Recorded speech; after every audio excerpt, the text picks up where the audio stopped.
আন্দোলনের শরিকদের 40 আসনে ছাড় দিতে পারে বিএনপি। দর কষাকষিতে সমঝোতা হলেও ছোট দলগুলোর দুশ্চিন্তা বিদ্রোহী প্রার্থী। আর এমনও হতে পারে কতগুলো আসনে ওপেন থাকবে যেখানে উভয় দলেরই প্রার্থীরা নির্বাচন করতে পারবেন। যখন শরিক দিনে চলতে হবে তখন আপনি বড় অংশীজন হিসাবে বড় স্যাক্রিফাইসটা তো অবশ্যই বিএনপিকে করতে হবে। পরস্পরের বোঝাপড়ার আগেই কিন্তু এই কাজটা হয়েছে, সুতরাং বোঝাপড়ার পরে কি হবে সেটা তো আপনারা লক্ষ্য করবেন, দেখবেনও আশা করছি। খালেদা জিয়া সহ শীর্ষ অনেক নেতাকে বাদ দিয়ে বাকি আসনগুলোতে মাঠে থাকবে শাপলাকুলি। জোটের ব্যাপারে এখনো সিদ্ধান্ত নেয়নি এনসিপি। ফ্যাসিবাদ বিরোধী এবং গণতন্ত্র প্রতিষ্ঠার লড়াইয়ে অগ্রণী ভূমিকা পালন করেছেন, সেটা খালেদা জিয়ার কথা। ওনাদের বিষয়ে আমরা ওনাদের সম্মানে হয়তো আমরা সেসব জায়গায় আমরা প্রার্থী দিব না। জুলাই সনদকে আইনি ভিত্তি দিতে আগে গণভোটের দাবি জামায়াত আমিরের। বললেন সুযোগ নেই আওয়ামী লীগের নির্বাচনে অংশ নেয়ার। 2 দিন পেরিয়ে গেলেও রাজনৈতিক দলগুলোর মাঝে আলোচনার লক্ষণ নেই। আগের অবস্থানেই বিএনপি জামায়াত। সময় ক্ষেপণের অভিযোগ এনসিপির। সরকার আবারও রাজনৈতিক দলগুলো থেকে ঠেলে দিচ্ছেন, এটা তারা আসলে গা পাসানোর একটা পরিকল্পনা তারা নিয়েছে। রাজনৈতিক দলগুলোর উপরে দায় দিয়ে তারা সংস্কারের থেকে দূরে সরে যেতে চান, এমন একটা মানসিকতা তাদের মধ্যে আছে। গাজীপুরে বিপুল পরিমাণ ঘোড়ার মাংস ও রুগ্ন ঘোড়া জব্দ। ঢাকঢোল পিটিয়ে প্রশাসনের অভিযানে ধরা পড়েনি কেউ। প্রত্যেকটা ঘোড়ারই অসুস্থ, বেশিরভাগ ঘোড়ারই খুরায় সমস্যা এবং প্রত্যেকটা ঘোড়ারই খুরায় পচন ধরে গেছে। স্পটে প্রায় 5 মণ ঘোড়ার মাংস পেয়েছি। আমরা হাতে নাতে কাউকে যেহেতু ধরতে পারিনি, আমরা ওই মুহূর্তে কাউকে শাস্তি দিতে পারিনি। পরিষ্কার সংখ্যাগরিষ্ঠতা নিয়ে নিউ ইয়র্কের মেয়র হয়ে জোহরান মামদানির রেকর্ড। বিজয়ী ভাষণে বললেন পতন ঘটেছে রাজনৈতিক রাজবংশের।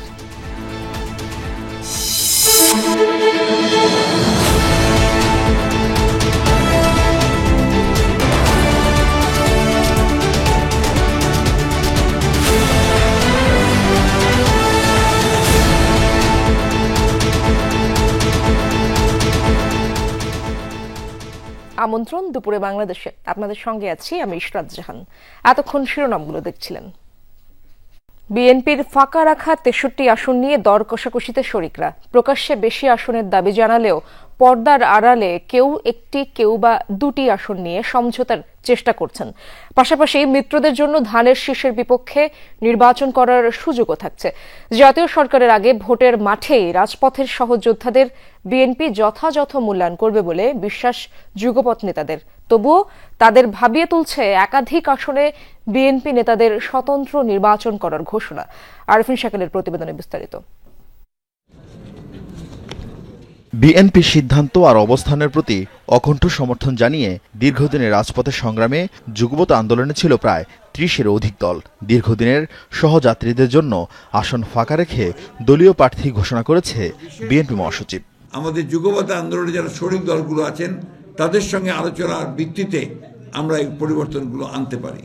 ফাঁকা আসনের মধ্যে ব্রাহ্মণবাড়িয়া 6, জুনায়েদ সাকি, বগুড়া 2, মাহমুদুর রহমান মান্না, লক্ষ্মীপুর 4, তানিয়া রব, লক্ষ্মীপুর 1, শাহাদাত হোসেন সেলিম, পটুয়াখালী 3, নুরুল হক নূর, ঝিনাইদহ 2, রাশেদ খান, চট্টগ্রাম 13, অলি আহমদ, কুমিল্লা 7, রেদওয়ান আহমেদের জন্য বরাদ্দ রেখেছে বিএনপি। এছাড়া ঢাকা 17, আন্দালিব রহমান পার্থ, ঢাকা 13, ববি হাজ্জাজ, 12 দলীয় জোটের এহসানুল হুদা কিশোরগঞ্জ 5 সহ সমমানা দলের আরও 4 জনকে বিভিন্ন আসনে বিবেচনা করছে বিএনপি। ধর্মভিত্তিক দলগুলোর মধ্যে এবার বিএনপি সবচেয়ে বেশি গুরুত্ব দিচ্ছে দেওবন্দ অনুসারী হেফাজত ঘনিষ্ঠ জমিয়তে উলামা ইসলামকে। জোট সঙ্গীদের জন্য প্রত্যাহার হতে পারে মুন্সিগঞ্জ 1, কুষ্টিয়া 2 ও ঢাকা 12 আসন থেকে বিএনপির দলীয় মনোনয়ন। এছাড়া এনসিপির সাথে সমঝোতা হলে 5টি আসন ছাড়তে পারে বিএনপি। ঢাকা 7, 10 ও 18 আসনও যুগপৎ শরিকদের জন্য ছাড় দেওয়ার চিন্তা আছে বিএনপিতে। এর পাশাপাশি নেজামে ইসলামী সহ সামাজিকভাবে গুরুত্বপূর্ণ কয়েকজনের জন্য আসন ছাড়ের সিদ্ধান্ত আছে বিএনপিতে। তবে সেই সংখ্যাটা 40-এর বেশি হবে না বলে জানিয়েছেন বিএনপি নেতারা। ফাঁকা থাকা 63 আসনের মধ্যে বেশি কোন্দল থাকা আসন উন্মুক্ত রাখা সহ বাকিগুলোতে সিদ্ধান্ত আসবে মনোনয়ন দাখিলের সময়। শর্ট লিস্ট নিয়ে বিএনপির সঙ্গে আলোচনা করব। মঞ্চের শীর্ষ নেতা তো বটেই, এর বাইরেও তো মঞ্চের গুরুত্বপূর্ণ নেতৃবৃন্দ আছেন, সংগঠক আছেন, যারা আগে নির্বাচন করেছেন। যখন শরিক দিনে চলতে হবে তখন আপনি বড় অংশীজন হিসাবে বড় স্যাক্রিফাইসটা তো অবশ্যই বিএনপিকে করতে হবে। আর এমনও হতে পারে কতগুলো আসনে ওপেন থাকবে যেখানে উভয় দলেরই প্রার্থীরা নির্বাচন করতে পারবেন। তো সেইভাবে আমরা পদ্ধতিগতভাবে বিষয়টিকে এগিয়ে নিয়ে যাওয়ার চিন্তা করছি। আসন সমঝোতা হলেও শরিকদের জন্য বড় মাথা ব্যথা বিএনপির বিদ্রোহী প্রার্থী ঠেকানো। এরই মধ্যে মনোনয়ন বঞ্চিত হওয়ার আশঙ্কায় কেউ কেউ স্বতন্ত্র প্রার্থী হওয়ার ঘোষণা দিয়েছেন। পরস্পরের বোঝাপড়ার আগেই কিন্তু এই কাজটা হয়েছে, সুতরাং বোঝাপড়ার পরে কি হবে সেটা তো আপনারা লক্ষ্য করবেন, দেখবেনও আশা করছি। বিএনপি এই নোংরা কোনো রাজনৈতিক সংস্কৃতি অনুসরণ করবে না, এটা নিশ্চয়ই আমরা আশা করব। চলতি মাসের দ্বিতীয় সপ্তাহ থেকে শরিকদের সঙ্গে বিএনপির আসন সমঝোতার বৈঠক শুরু হবে বলে জানিয়েছেন নেতারা। আরেফিন শাকিল, যমুনা নিউজ, ঢাকা। নির্বাচনের বৈধতা ও জুলাই সনদের ভিত্তি পেতে আগে গণভোট হতে হবে এমন দাবি জানিয়েছেন জামায়াতের আমির ডক্টর শফিকুর রহমান। ভোটে আওয়ামী লীগের অংশ নেওয়ার সুযোগ নেই বলেও মন্তব্য করেন তিনি। সকালে সিলেট ওসমানী আন্তর্জাতিক বিমানবন্দরে গণমাধ্যম কর্মীদের নানা প্রশ্নের জবাবে এসব কথা বলেন ডক্টর শফিক। জানান, ফেব্রুয়ারিতে নির্বাচন না হলে নানা বিশৃঙ্খলা হওয়ার সুযোগ তৈরি হবে। নির্বাচন আয়োজনের বৈধতা ও জুলাই সনদের আইনি ভিত্তির জন্য আগে গণভোটের আয়োজনের আহ্বান জানান তিনি। আওয়ামী লীগের নির্বাচনে অংশ নেওয়ার সুযোগ নেই মন্তব্য করে জামায়াতের আমির বলেন, দলটি কখনোই নির্বাচন মুখে ছিল না। তৃতীয় মেয়াদে জামায়াতের আমির নির্বাচিত হবার পর 2 দিনের সফরে নিজ এলাকা সিলেটে যান ডক্টর শফিকুর রহমান। বিমানবন্দরে তাকে স্বাগত জানাতে ভিড় করেন নেতাকর্মীরা। আগামী নির্বাচনে প্রত্যেকটা ব্যক্তি যে সত্যিকারের ভোটার সে যেন তার ভোট নিজে দিতে পারে এবং ভোট দেওয়ার পরে ভোটের প্রতিফলনটা যেন সে দেখতে পারে। এখানে যেন অতীতের নোংরা রাজনীতির পুনরাবৃত্তি না হয় সেই ব্যাপারে আমাদের সবাইকেই সজাগ থাকতে হবে। বিএনপি চেয়ারপারসন সহ শীর্ষ পর্যায়ের কিছু আসন ছাড়া সব আসনেই প্রার্থী দেবে এনসিপি। নারায়ণগঞ্জে এমনটাই জানিয়েছেন দলের আহ্বায়ক নাহিদ ইসলাম। সকালে গোদনাইল এলাকায় প্রয়াত জুলাই যোদ্ধা গাজী সালাউদ্দিনের পরিবারের সাথে দেখা করে সমবেদনা জানান তিনি। পরে কথা বলেন সাংবাদিকদের সাথে। জানান, জোটের বিষয়ে এখনো সিদ্ধান্ত হয়নি। এককভাবে নির্বাচনের প্রস্তুতি নেওয়া হচ্ছে। একটি সমঝোতা বা জোট রাজনৈতিক আদর্শিক জায়গা থেকে হতে পারে বলেও মন্তব্য করেন নাহিদ ইসলাম। তিনি আরো বলেন, রাজনীতি ও নির্বাচনে কালো টাকার মালিক, পেশি শক্তি সহ যেসব অপসংস্কৃতি রয়েছে তা চ্যালেঞ্জ করতে চায় এনসিপি। আমরা এককভাবে নির্বাচনের প্রস্তুতি নিচ্ছি। 300 আসনই আমাদের লক্ষ্য।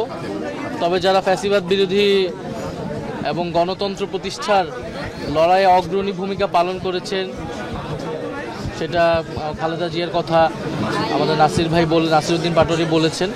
ওনাদের বিষয়ে আমরা ওনাদের সম্মানে হয়তো আমরা সেসব জায়গায় আমরা প্রার্থী দিব। 5 অগস্টের পরপরই 300 আসনে দলীয় প্রার্থীদের সবুজ সংকেত দিয়েছে জামায়াত ইসলামী। সোমবার 237টি আসনে প্রার্থী দিয়েছে বিএনপি। এর পরপরই প্রায় 20টির অধিক আসনে অনানুষ্ঠানিকভাবে নিজেদের প্রার্থী ঘোষণা করে এনসিপি। সে অনুযায়ী এনসিপির শীর্ষ ও গুরুত্বপূর্ণ নেতাদের লড়তে হবে শক্তিশালী প্রতিদ্বন্দ্বীর সঙ্গে। ভোটের মাঠে জামায়াতের আমির ডক্টর শফিকুর রহমান কিংবা সেক্রেটারি জেনারেল মিয়া গোলাম পরোয়ারকেও মুখোমুখি হতে হবে বিএনপির মাঠের ডাক সাইটে নেতাদের। জামায়াত ও এনসিপির শীর্ষ নেতাদের আসনে পরস্পরের প্রতিদ্বন্দ্বী কারা, সেই খবরই জানব তানভীর মৌসুমের কাছ থেকে। অভ্যুত্থানে নেতৃত্বদানকারী ছাত্রদের নয়া দল এনসিপির আহ্বায়ক নাহিদ ইসলাম ঢাকা 11 থেকে ত্রয়োদশ জাতীয় সংসদ নির্বাচনে অংশ নেয়ার ঘোষণা দিয়েছে। এই আসনে তাকে লড়তে হবে বিএনপির ডাকসাইটে নেতা এম.এ. কাইয়ুমের বিরুদ্ধে। আরেক প্রতিদ্বন্দ্বী বাংলাদেশ জামাতি ইসলামীর অ্যাডভোকেট আতিকুর রহমান। ত্রয়োদশ সংসদ নির্বাচনে পঞ্চগড় 1 সংসদীয় আসনে এনসিপির প্রার্থী দলটির উত্তরাঞ্চলের মুখ্য সংগঠক সার্জিস আলম। এই আসনে তার মূল প্রতিদ্বন্দ্বী বিএনপির প্রার্থী ব্যারিস্টার মোহাম্মদ নওশাদ জমির। নওশাদের বাবা কয়েকবারের সংসদ সদস্য সাবেক স্পিকার ব্যারিস্টার জমির উদ্দিন সরকার। একই আসনে আছেন বাংলাদেশ জামাতি ইসলামীর প্রার্থী অধ্যাপক ইকবাল হোসেন। এনসিপির দক্ষিণাঞ্চলের মুখ্য সংগঠক হাসনাত আব্দুল্লাহর আসন কুমিল্লা 4, যেখানে তার মুখোমুখি সাবেক 4 বারের এমপি ইঞ্জিনিয়ার মঞ্জুরুল আহসান মুন্সি। একই আসনের আরেক প্রতিদ্বন্দ্বী জামাতের সাইফুল ইসলাম শহীদ। রংপুর 4 আসনে নির্বাচনী লড়াইয়ে অংশ নেবেন এনসিপির সদস্য সচিব আক্তার হোসেন। সেই আসনে বিএনপি থেকে তার প্রতিদ্বন্দ্বী প্রার্থী রংপুর জেলা বিএনপির সাবেক সভাপতি ও কাউনিয়া উপজেলা বিএনপির আহ্বায়ক মোহাম্মদ এমদাদুল হক ভরসা এবং জামাত থেকে কেন্দ্রীয় মজলিসে শুরা সদস্য ও রংপুর মহানগর জামাতের আমির এটিএম আজম খান। ঢাকা 18 আসনে এনসিপি মনোনীত প্রার্থী দলের মুখ্য সমন্বয়ক নাসিরউদ্দিন পাটোয়ারী। এই আসনে এখনো কাউকে মনোনয়ন দেয়নি বিএনপি। এনসিপির সঙ্গে আসন সমঝোতা না হলে বিএনপি নির্বাচনী জোটের প্রার্থীর সঙ্গে শক্তিশালী প্রতিদ্বন্দ্বিতার মুখে পড়তে হবে তাকে। আরও আছেন বাংলাদেশ জামাতে ইসলামের আশরাফুল আলম।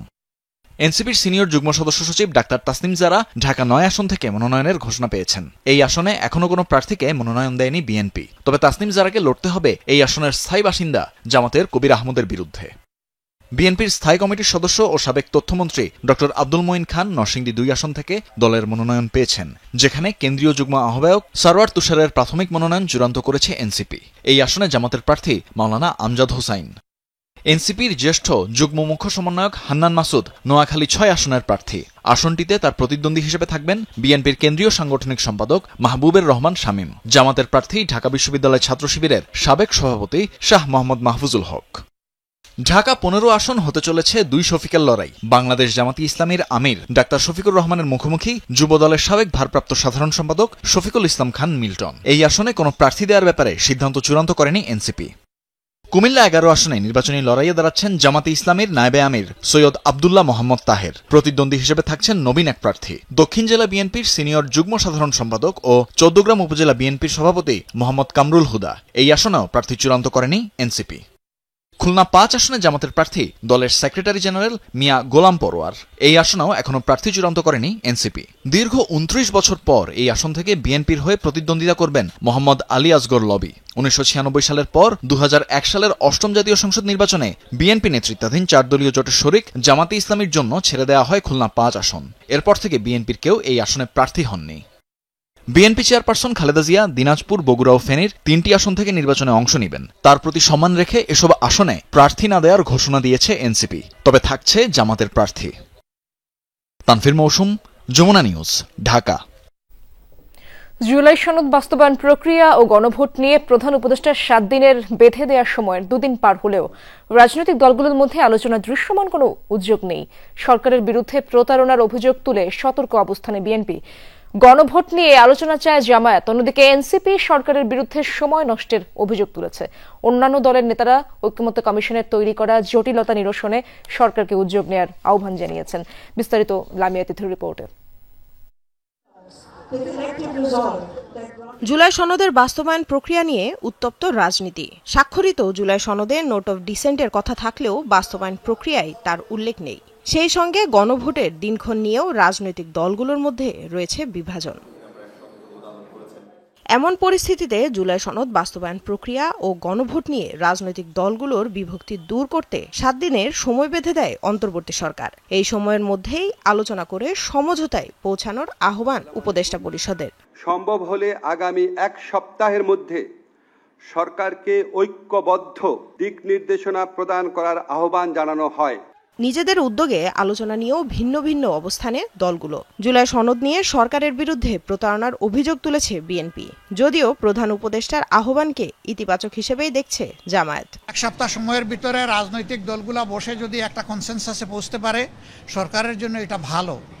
এবং আমরাই সবার আগে আমাদের পক্ষ থেকে আমাদের নায়েবে আমির আহ্বান জানিয়েছেন যে আসুন আমরা খোলামেলা আলোচনা করে আমরা সমাধানে পৌঁছি। যে সরকার প্রতারণার আশ্রয় নেয় ওরা বারবার প্রতারণা করবে।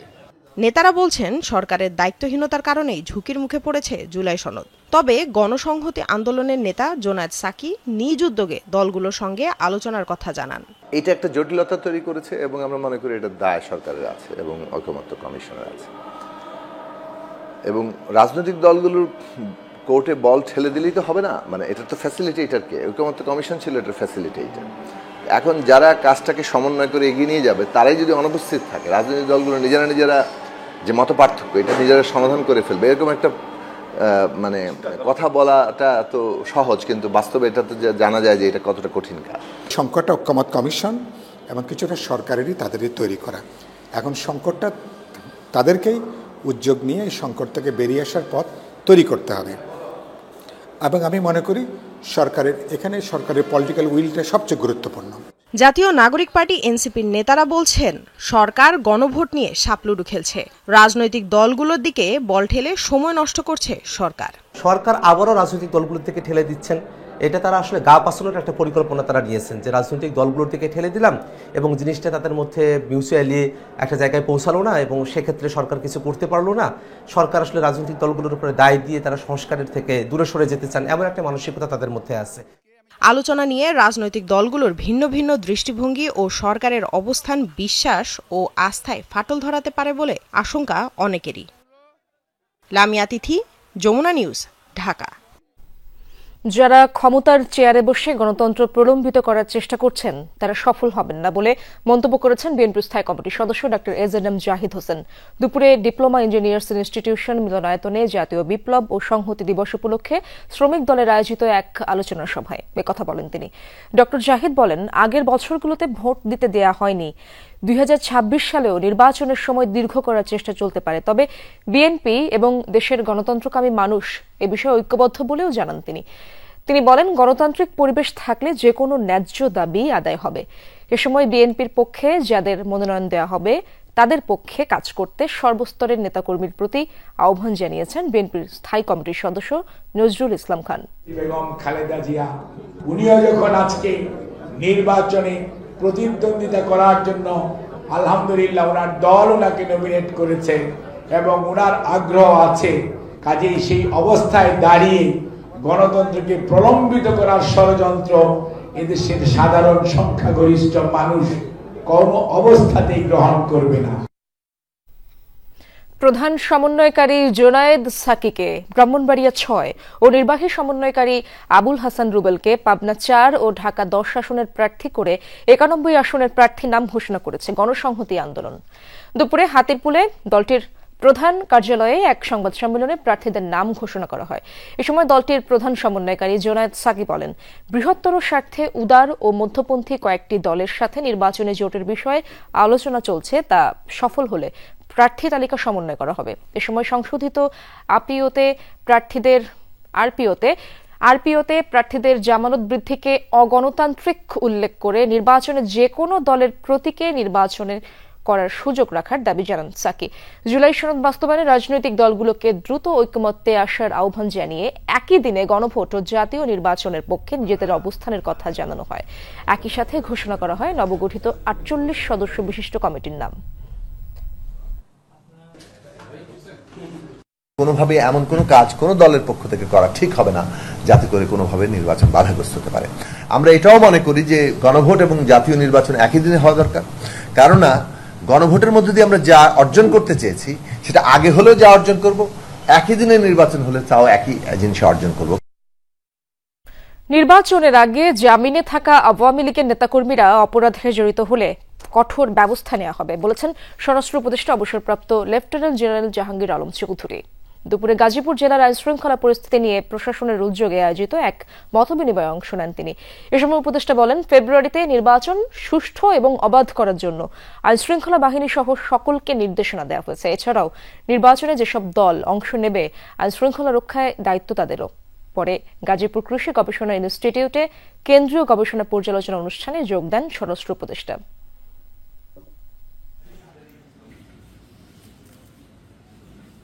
নির্বাচনের জন্য প্রশাসনকে নির্দেশ দেওয়া হয়েছে নির্বাচনটা হবে ফ্রি, ফেয়ার, ক্রেডিবল এবং উৎসবমুখর।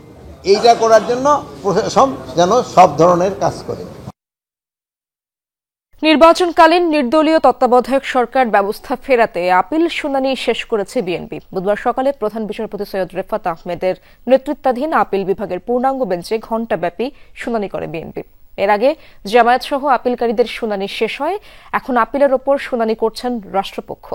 এদিন বিএনপির আইনজীবী ব্যারিস্টার রুহুল কুদ্দুস কাজল বলেন, তত্ত্বাবধায়ক সরকার ব্যবস্থা বাতিলের রায় ছিল জাতির সাথে প্রতারণার শামিল। তত্ত্বাবধায়ক ফিরলে তা যেন কার্যকর হয় চতুর্দশ নির্বাচনে। আসন্ন নির্বাচনের আগে রায় হলেও অন্তর্বর্তী সরকারের অধীনেই ত্রয়োদশ সংসদ নির্বাচন হবে। এর আগের শুনানিতে বিএনপির আইনজীবীরা বলেন, সাবেক প্রধান বিচারপতি এবিএম খায়রুল হকের ব্যক্তিগত পছন্দ অপছন্দের কারণে তত্ত্বাবধায়ক ব্যবস্থা বাতিল করে রায় দেন।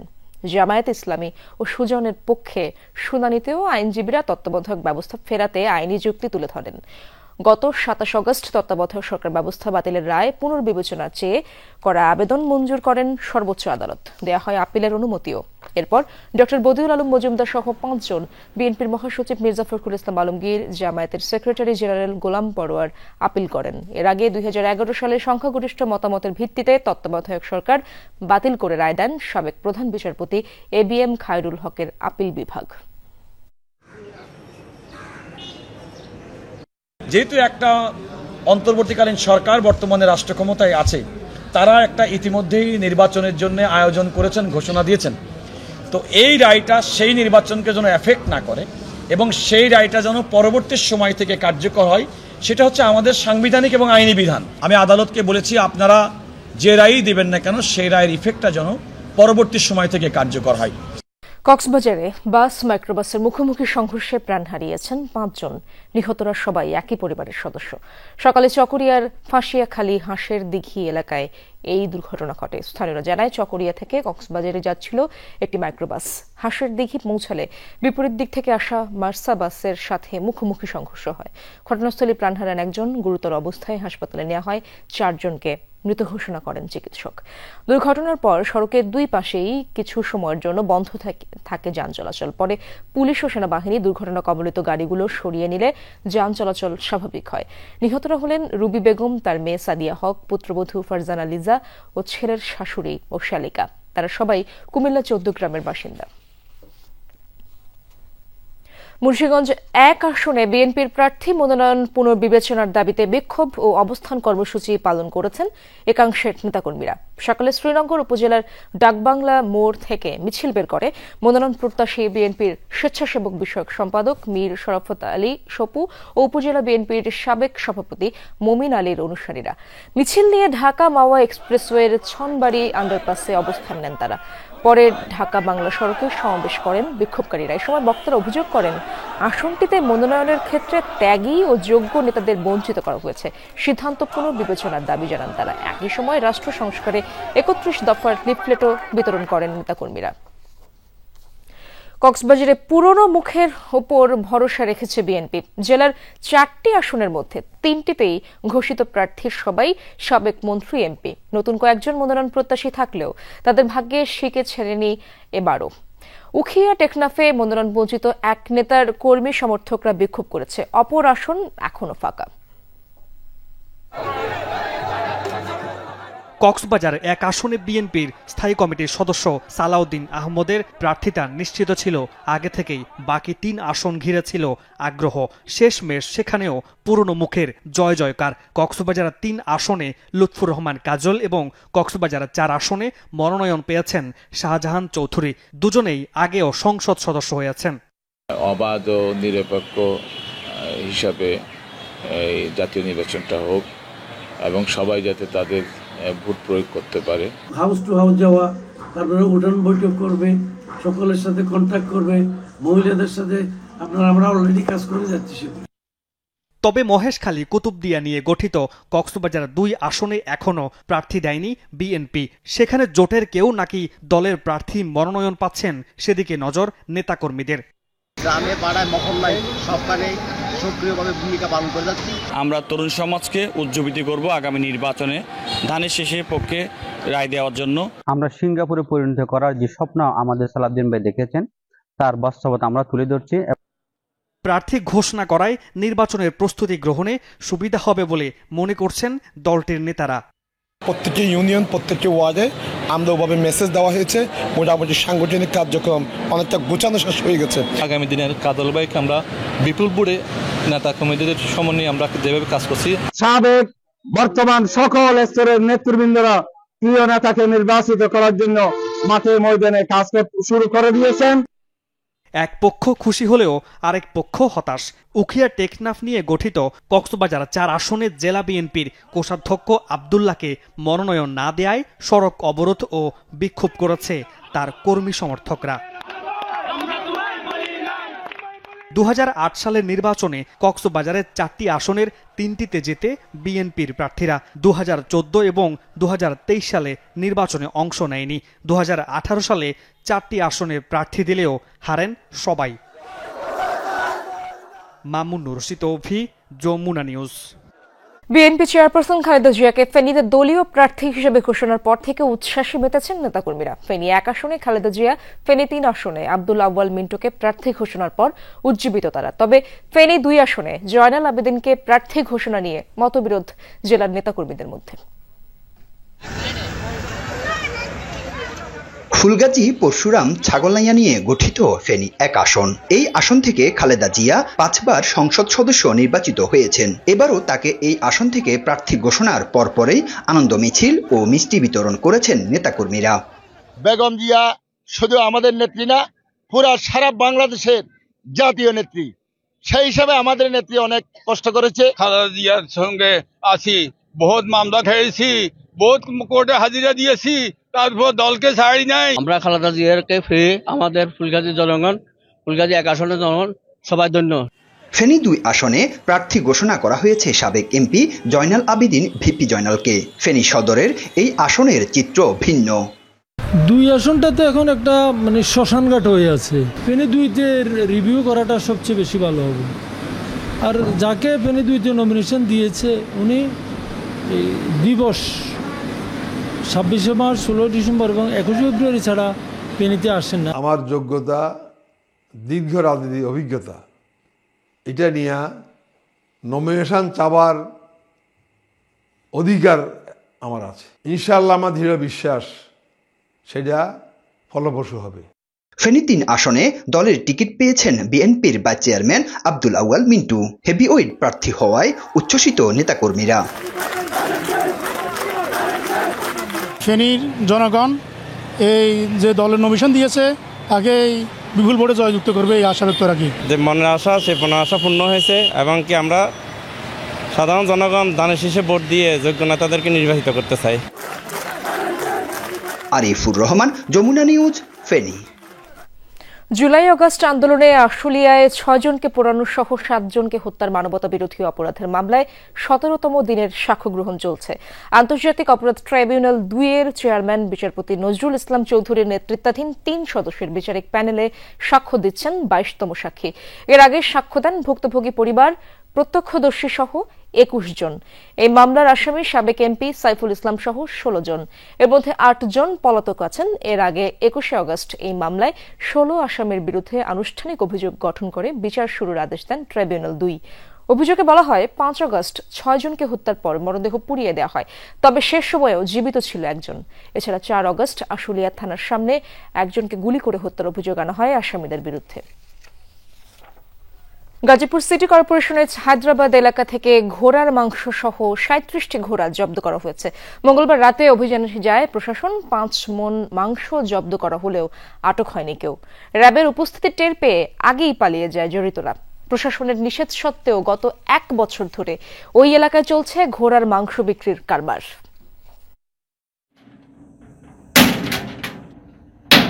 ঘোড়ার মাংস বিক্রির প্রস্তুতি চলছে এমন গোপন সংবাদ পায় র্যাব। গাজীপুর জেলা প্রশাসন ও প্রাণী সম্পদ অধিদপ্তরের কর্মকর্তাদের নিয়ে শুরু হয় অভিযান।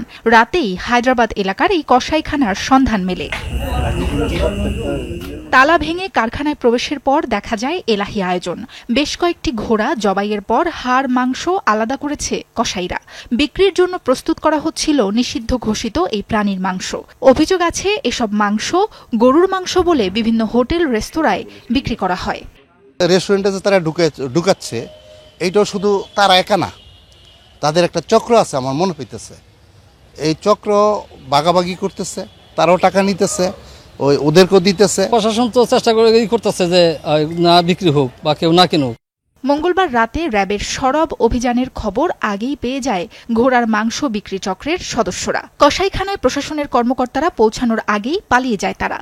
স্পটে প্রায় 5 মণ ঘোড়ার মাংস পেয়েছি এবং বোঝা যাচ্ছিল যে তারা এগুলো বিক্রির উদ্দেশ্যে এখানে তারা এই কর্মকাণ্ড করছিল। তো আমরা হাতে নাতে কাউকে যেহেতু ধরতে পারিনি, আমরা ওই মুহূর্তে কাউকে শাস্তি দিতে পারিনি, তবে আমরা এগুলো ডিসপোজাল করব। কাউকে ধরা না গেলেও জব্দ হয় 5 মণ ঘোড়ার মাংস, সাথে জীবিত 37টি ঘোড়া, যার বেশিরভাগই রুগ্ন। ভেটেরিনারি সার্জন জানান, ঘোড়ার মাংসে এমন পদার্থের উপস্থিতি রয়েছে যা মানব দেহের জন্য ক্ষতিকর। 8টা ঘোড়া জবাই হয়েছে আর 37টা ঘোড়া এখানে আরও আছে এবং প্রত্যেকটা ঘোড়ারই অসুস্থ বেশিরভাগ ঘোড়ারই খুরায় সমস্যা এবং প্রত্যেকটা ঘোড়ারই খুরায় পচন ধরে গেছে। মাংসগুলো খেলে মানব দেহে টক্সিসিটি হবে এবং এই টক্সিসিটি পরবর্তীতে লিভারের উপরে লিভার ড্যামেজ করতে পারে। জব্দ করা মাংস ও ঘোড়াগুলো রাতে স্থানীয়দের জিম্মায় রেখে আসে প্রশাসন। সকালে সেগুলো প্রাণী সম্পদ অধিদপ্তরের কাছে হস্তান্তর করা হয়। ঘোড়াগুলো আপাতত বন বিভাগের কাছে রাখা হয়েছে। এর আগে 2024-এর 5 আগস্টের পর থেকে গাজীপুরের হায়দ্রাবাদ এলাকায় ঘোড়ার মাংস বিক্রির অভিযোগ ওঠে। স্থানীয়রাই জড়িত এ কারবারের সাথে। একাধিকবার অভিযানে জেল জরিমানা করা হয়েছে বেশ কয়েকজন ব্যবসায়ীকে। সে সময় ঘোড়ার মাংস বিক্রি ও খাওয়া নিষিদ্ধ ঘোষণা করে প্রশাসন। সাবরিনা লিজা, যমুনা নিউজ। সরকার দেশীয় শিল্পের বিকাশে সব ধরনের সহযোগিতা করছে যাতে জনগণ বিশ্বমানের দেশীয় শিল্প ব্যবহার করতে পারে, এমন মন্তব্য করেছেন শিল্প উপদেষ্টা আদিলুর রহমান খান। সকালে টঙ্গী বাজার এলাকায় মোটর বাইক সংযোজনকারী প্রতিষ্ঠান এটলাস বাংলাদেশ লিমিটেড কারখানায় এক অনুষ্ঠানে অংশ নেন তিনি। এ সময় এটলাসের নিজস্ব ব্র্যান্ড এটলাস ইডির ইলেকট্রিক বাইক সংযোজন ও বিপণন কার্যক্রম উদ্বোধন করেন। বলেন, আগামী কয়েক বছরের মধ্যে বিশ্বে পেট্রোল চালিত যানবাহন ব্যবহারকারীদের বড় অংশ ইলেকট্রিক বাইক ব্যবহার শুরু করবে।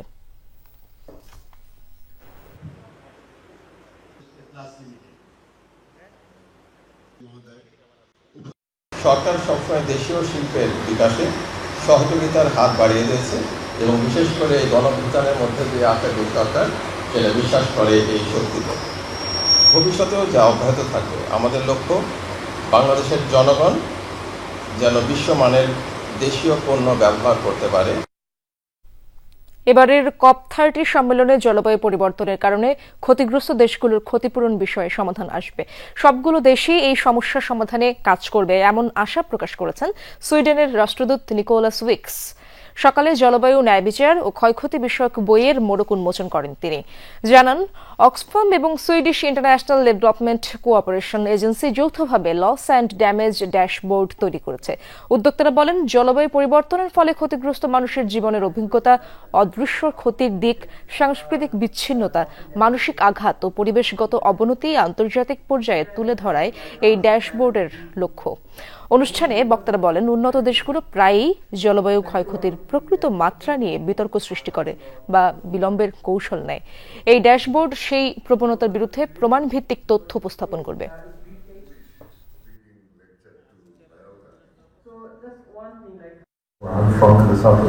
আমি আশা করি COP30 সম্মেলনে জলবায়ু পরিবর্তনের কারণে ক্ষতিগ্রস্ত দেশগুলোর ক্ষতিপূরণ বিষয়ে সমাধান আসবে এবং সবগুলো দেশকে এই সমস্যা সমাধানে এক হয়ে কাজ করতে হবে। মোহাম্মদপুরের কাদেরাবাদ হাউজিং এর কাটাসুর এলাকার একটি বহুতল ভবনে অগ্নিকাণ্ডের ঘটনা ঘটেছে। সকাল 11:07 হাই হেরিটেজ নামের ভবনটিতে আগুন লাগে। ঘটনার পরপরই ফায়ার সার্ভিসের মোহাম্মদপুর স্টেশনের 2টি ইউনিট ঘটনাস্থলে পৌঁছে প্রায় আধা ঘন্টার চেষ্টায় আগুন নিয়ন্ত্রণে আনে। ফায়ার সার্ভিস জানিয়েছে, ভবনের মিটার বোর্ড থেকে আগুনের সূত্রপাত ঘটেছে। বিদ্যুতের ডার্ক লাইন দিয়ে মুহূর্তেই আগুন উঠে যায় একেবারে উপরের তলায়। এ সময় ভবনে ফায়ার অ্যালার্ম না বাজায় ক্ষোভ প্রকাশ করেছেন বাসিন্দারা। তদন্তের পর ক্ষয়ক্ষতির পরিমাণ এবং ফায়ার অ্যালার্ম না বাজার কারণ জানা যাবে বলেও জানিয়েছে ফায়ার সার্ভিস। এই ঘটনায় কোনো হতাহতের ঘটনা ঘটেনি। মিটার বক্সে আগুন লেগে ডার্ক লাইন দিয়ে 14 তলা পর্যন্ত পৌঁছাই গেছে। ডার্ক লাইন দিয়ে, জি, এবং বৈদ্যুতিক শর্ট সার্কিট। সেফটির ব্যবস্থা ছিল কিন্তু এটা কার্যকারিতা ছিল না। দেশের উপকূলীয় কয়েক জেলায় সম্পন্ন হয়েছে 3 দিনব্যাপী রাস পূজা। সুন্দরবনের দুবলাচরে পুণ্য স্নানের মধ্য দিয়ে শেষ হয় রাস পূজার আনুষ্ঠানিকতা। ভোরে চরের জলে নেমে স্নান করে পুণ্যার্থীরা। এ সময় নিজেদের মনোবাসনা পূরণ করতে শ্রীকৃষ্ণের কাছে প্রার্থনা করেন তারা। এর মধ্য দিয়ে দুবলাচরে রাস পূজার 3 দিনের আনুষ্ঠানিকতা শেষ হয়। পূজায় উপস্থিত ছিলেন 20 থেকে 30 হাজার মানুষ। পুণ্যার্থীরা বলছেন, দেশের মঙ্গল ও পাপ মোচনের জন্য পূজায় প্রার্থনা করেন তারা।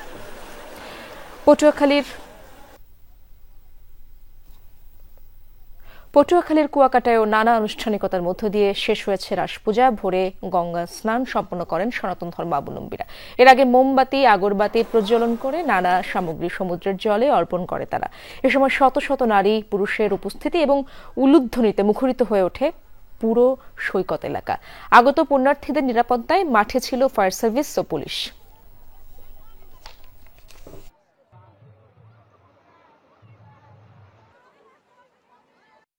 বাড়ি মেয়েরা আছে, ছেলে আছে, আমার শাশুড়ি আছে, সবাই যেন ভালো থাকে, সুস্থ থাকে। ছোটখাটো তীর্থ উত্তরপ্রদেশ, মধ্যপ্রদেশ ঘুরেছি, আমার এই জায়গাটা বাকি ছিল। আমরা মেলা দিন থেকে আমাকে আশা এই জায়গায় আসবো, কিন্তু সেই আশাটা পূরণ হয়েছে। বান্দরবানে কঠিন চিবরদান উৎসবের অংশ হিসেবে মহাপিণ্ডদান অনুষ্ঠিত হয়েছে। এর মধ্যে দিয়ে শেষ হচ্ছে চিবরদান উৎসবের আনুষ্ঠানিকতা। সকালে বান্দরবানের রাজগুরু বৌদ্ধ বিহারের সমবেতন হন ভক্ত অনুরাগীরা। এরপর একসাথে মহাপিণ্ডচারণে বের হন। বৌদ্ধ ভিক্ষুরা পুরো শহর প্রদক্ষিণ করেন। মারমা, বড়ুয়া, চাকমা, বাঙালি সহ সকল সম্প্রদায়ের ভক্ত ও দায়ক দায়িকারা এতে অংশ নেন। পুণ্য লাভের আশায় শুকনো দান সামগ্রী উৎসর্গ করেন তারা। বিকেলে বৌদ্ধ ধর্মাবলম্বী দায়ক দায়িকারা ভক্তরা সহ 3 পার্বত্য জেলার অসংখ্য বৌদ্ধ ভিক্ষুদের সমন্বয়ে শিল গ্রহণ, ধর্মদেশনা ও হাজার প্রদীপ প্রজ্বলন অনুষ্ঠান আয়োজন হবে। প্রথম মুসলিম মেয়র পেল বিশ্ব রাজধানী নিউ ইয়র্ক। প্রথমবারের মতো শহরটি পরিচালনার দায়িত্ব পাচ্ছেন কোন দক্ষিণ এশীয় তরুণ। মেয়র নির্বাচনে একাই 50% বেশি ভোট পেয়েছেন ডেমোক্র্যাট প্রার্থী জোহরান মামদানি।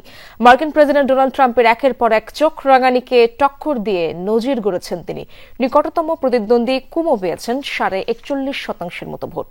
2026 সালের জানুয়ারিতে দায়িত্ব নেবেন জোহরান মামদানি।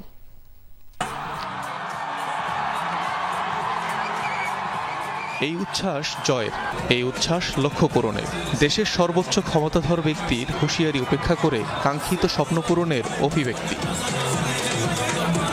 আসরের শুরু থেকে ফেভারিট লিস্টে থাকলেও মেয়র প্রাইমারিতে রেকর্ড জয়ে তাক লাগিয়ে দিয়ে আলোচনায় আসেন তিনি, যা লক্ষ্য করা গেল চূড়ান্ত নির্বাচনেও। 3 দশকের মধ্যে এবারই প্রথম 20 লাখের গণ্ডি ছাড়িয়েছে নিউ ইয়র্কের মেয়র নির্বাচনের ভোট সংখ্যা।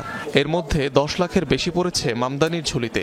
নিকটতম প্রতিপক্ষ কুমোর ভাগে পড়েছে 8 লাখের কাছাকাছি ভোট। অন্যদিকে মাঠে থেকেও যেন নেই রিপাবলিকান প্রার্থী কার্টিস লিভা।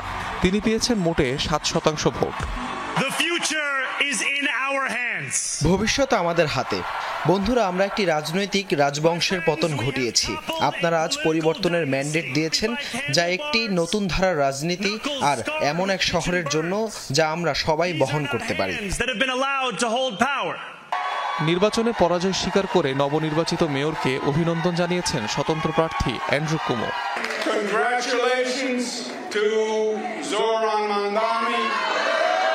সবকিছু ঠিক থাকলে নিউ ইয়র্কের 111তম মেয়র হবেন 34 বছর বয়সী মামদানি।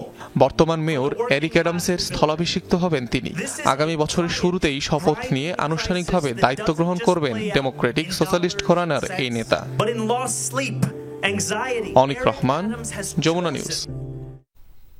ব্যালটে নাম না থাকলেও নিউ ইয়র্কের মেয়র নির্বাচনের শুরু থেকে জোহরান মামদানির প্রকৃত প্রতিপক্ষ ছিলেন ডোনাল্ড ট্রাম্প। ব্যক্তিগত আক্রমণ থেকে তহবিল বন্ধের হুমকি, ডেমোক্র্যাট প্রার্থীকে ঠেকাতে সব চেষ্টাই করেছেন। কিভাবে একজন মেয়র প্রার্থী স্বয়ং প্রেসিডেন্টের চক্ষুশূল হয়ে উঠলেন? মূলত মুসলিম এই যুবকের ট্রাম্পের নীতি প্রত্যাখ্যানের মধ্য দিয়েই তৈরি হয় বিরোধ। তবে ট্রাম্পের প্রত্যক্ষ বিরোধিতাই করে হয়েছে শাপে বর। বিশ্লেষকরা মনে করেন প্রেসিডেন্টের বিরাগ সুগম করেছে মামদানির জয়ের পথ। নিউ ইয়র্কের মেয়র হিসেবে জোহরান মামদানির বিজয়ী ভাষণের পর মাত্র কয়েকটি শব্দে ডোনাল্ড ট্রাম্পের প্রতিক্রিয়া, হুমকিও বলা যায়। And so it begins. মামদানিও কম যান না। ফলাফলের পর মার্কিন প্রেসিডেন্টকে ব্যঙ্গ করে টেলিভিশনের ভলিউম বাড়িয়ে দিতে বললেন। So Donald Trump, since I know you're watching, I have 4 words for you. Turn the volume up. New ইয়র্কের নির্বাচনী প্রার্থিতা পাওয়ার পর থেকেই যেন ডোনাল্ড ট্রাম্পের মাথা ব্যথার কারণ জোহরান। কেবল বিরোধী দল ডেমোক্র্যাট সদস্য বলেই নিশ্চয়ই নয়। জোহরানের প্রচারণার প্রধান অস্ত্র ছিল ট্রাম্পের নীতির সরাসরি প্রত্যাখ্যান, আর এতেই ব্যাপক ছুটে যান ট্রাম্প। ভারতীয় বংশোদ্ভূত ডেমোক্র্যাট নেতাকে একের পর এক ব্যক্তিগত আক্রমণ করে চলেন ট্রাম্প। হাত দিয়ে খাওয়া, আনস্মার্ট বলা সহ নানা ইস্যুতে উপহাস, গ্রেফতার আর দেশ থেকে বিতাড়নের হুমকি, কমিউনিস্ট, পাগল, অযোগ্য আখ্যা। সময়ের সাথে সাথে যখন এই তরুণের জনপ্রিয়তা তুঙ্গে, তাকে ঠেকাতে বেপরোয়া হয়ে ওঠেন ডোনাল্ড ট্রাম্প। নির্বাচনের আগ মুহূর্তে হুমকি দেন এই মুসলিম প্রার্থী বিজয়ী হলে বাতিল করা হবে নিউ ইয়র্কের জন্য বরাদ্দকৃত কেন্দ্রীয় তহবিল। শুধু তাই নয়, নিজে রিপাবলিকান হয়েও আরেক ডেমোক্র্যাট স্বতন্ত্র প্রার্থী অ্যান্ড্রু কুমোর প্রতি সমর্থন জানান। শুরু থেকেই ছেড়ে কথা বলেননি জোহরান মামদানিও, দাগিয়েছেন পাল্টা তোপ। বিভক্তি ছড়ানোর অভিযোগ তুলে ট্রাম্পের নীতিকে প্রত্যাখ্যানের ঘোষণা দেন মুসলিম তরুণ। মেয়র নির্বাচনে প্রেসিডেন্টের হস্তক্ষেপের কড়া সমালোচনা করেন তিনি। হুমকির বিরুদ্ধে রুখে দাঁড়ানোর প্রত্যয়ও জানান। শেষমেশ প্রেসিডেন্টকে টেক্কা দিয়ে জয় ছিনিয়ে নিলেন মামদানি। অনেক বিশ্লেষকই বলছেন ট্রাম্পের প্রত্যক্ষ বিরোধিতাই জোহরান মামদানির জনপ্রিয়তাকে বাড়িয়েছে আরও। Dorothy Tasrin, Jamuna news. জোহরান মামদানিকে সমর্থন দেয়া ইহুদিদের স্টুপিড বললেন মার্কিন প্রেসিডেন্ট ডোনাল্ড ট্রাম্প।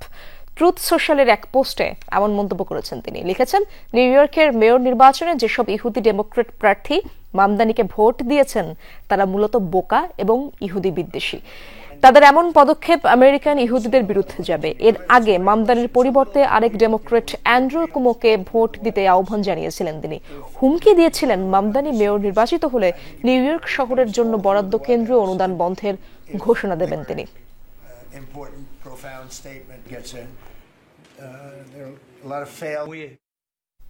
দর্শক, এই ছিল দুপুরে বাংলাদেশের আপডেটগুলো। এতক্ষণ যারা সঙ্গে ছিলেন সবাইকে ধন্যবাদ।